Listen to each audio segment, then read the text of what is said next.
make friends with people who want the best for you.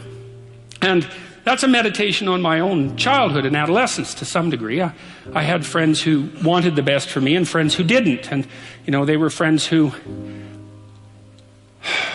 some of them were aiming up and some of them were aiming down. And if you have a friend that's aiming down and you do something that's aiming up, then they're generally not that happy about it. They try to top your accomplishment with one of their own, hypothetical or real, or put down what you're doing, or offer you a cigarette if you're trying to quit and you've kind of done that successfully, or a drink if you've been drinking too much and are trying to stop being an alcoholic, or they're cynical and bitter and devoted towards no good. And sometimes that's family members too, and sometimes it's even part of you, But this chapter is an injunction to people, is like you have an ethical responsibility to take care of yourself, you have an ethical responsibility to surround yourself with people who have the courage and faith and wisdom to wish you well when you've done something good, and to stop you when you're doing something destructive.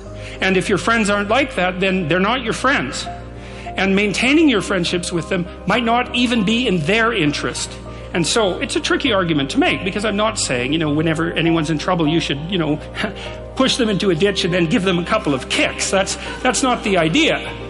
The idea is that, but I had a couple of rules I didn't write about. One was be careful about whom you share good news with, and another was be careful about whom you share bad news with. And those rules ring in people's minds quite quickly. A friend is someone you can share good news with, You go to them and you say, hey, look, this good thing happened to me. And they say, look, I'm so happy that happened to you. Like, way to be. And they don't think, God damn it, why didn't that happen to me? And you didn't deserve it. Here's a bunch of reasons you're stupid and why it won't work. It's like, that's not helpful.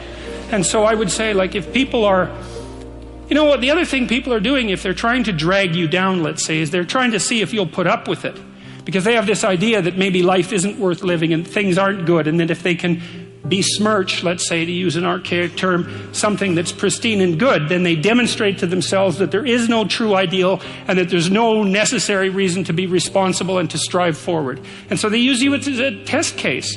I'll just push you down into the low lobster bin and see how you respond. And if you put up with it, then yeah, my cynicism is fully justified.